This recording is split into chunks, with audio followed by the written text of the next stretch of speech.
ओम गणेशाय नमः। महाभारत से सीख अध्याय 81 परमेश्वर और पार्वती के बीच का वार्तालाप, यही इस अध्याय का विषय है।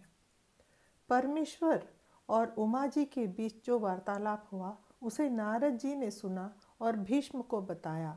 अब भीष्म ने उन्हीं बातों को श्री कृष्ण और धर्मराज से साझा किया। किसी को न मारना ही सबसे श्रेष्ठ धर्म है, कहते हैं परमेश्वर। उमा जी परमेश्वर से प्रश्न करती है, यज्ञ में जानवरों की बलि दी जाती है, युद्ध में न जाने कितने लोगों को राजा मारते हैं और शिकार पर जाने के वक्त भी कई जानवरों का शिकार करते हैं राजा। क्या ये सब अधर्म नहीं है? इस प्रश्न के जवाब में परमेश्वर ऐसा कहते हैं, मानव जब चलता है या फिर लेटता है तब कई छोटी प्राणी मारे जाते हैं। खेत में हल चलाने के वक्त कई प्राणी मरते हैं। कई जानवर दूसरे जानवरों को मार के ही जीवित रहते हैं। इस संसार में जो भी पैदा होता है वह अपने पूर्व जन्मों के कर्म फलों के स्वरूप ही इस जन्म में पैदा होता है अथवा मरता है। युद्ध में मारे जाना, बलशाली जानवरों के हाथ बाकी जानवरों का मरना या फिर ऐसा कुछ होना प्रकृति का ही नियम है, वह हत्या नहीं है।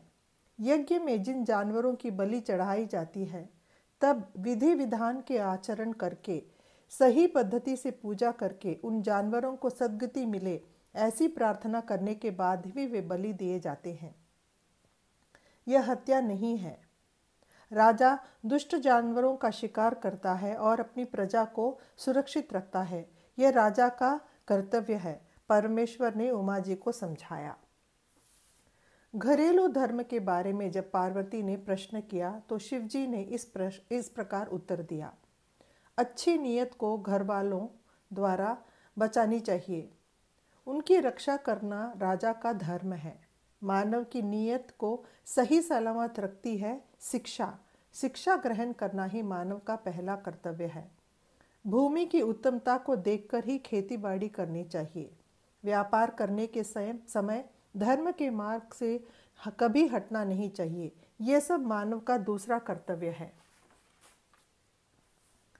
जितना भी कमाई की है उसमें से 6% व्यय के लिए अलग रखना चाहिए, 1% भविष्य के लिए बचा के रखना चाहिए, 1% व्यापार को बढ़ाने में लगाना है और 1% धर्म कार्यों के लिए खर्च करना चाहिए। चौथा भाग परिवार के लिए तथा अपने लिए खर्च करना चाहिए। इस प्रकार शिव जी ने व्याख्या की। इसके बाद पार्वती ने यह सवाल किया, कुछ लोग बिना परिश्रम के पैसा कमाते हैं और धनी रहते हैं और कुछ लोग अधिक परिश्रम के बावजूद भी उनके श्रम का फल हासिल नहीं कर पाते, ऐसा क्यों? शिव जी ने जवाब दिया, अच्छे लोग की आवश्यकताओं को पहले से ही जानकर दान धर्म करने वाला मानव अगले जन्म में बिना परिश्रम किए अच्छे फल और धन दौलत पाता है। जिस व्यक्ति के पास कोई मदद मांगे और वह अगर मदद भी करता हो, ऐसा मानव अगले जन्म में परिश्रम करके उसका फल प्राप्त करता है। जब कोई मदद मांगे और उसका निरादर करके अहंकार के साथ जो मानव पेश आता है, अगले जन्म में वह जितना भी परिश्रम करे वह धन दौलत कमा नहीं पाएगा।